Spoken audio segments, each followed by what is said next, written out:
আমরা চলে আসলাম ধামরাই থানার পালপাড়া বা পূর্ব কায়েতপাড়া।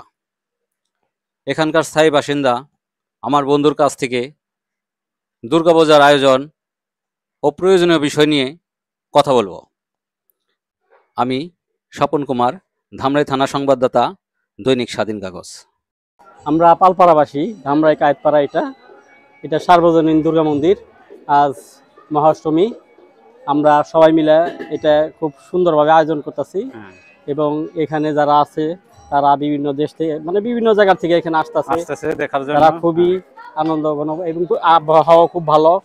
আজকে খুব সুন্দরভাবে পূজা অনুষ্ঠিত হচ্ছে। এখানে তো কোনো ঝামেলা নাই, কোনো সুন্দরভাবে, মানে ঝামেলা নাই, কোনো রকম কোনো সমস্যা নাই। আমরা ভালোই আছি সব দিক দিয়ে।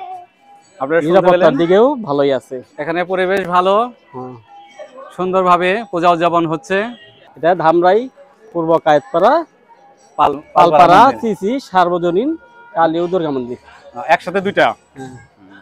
একসাথে দুইটা মন্দির এখানে পূজা হচ্ছে তিনটা মোট।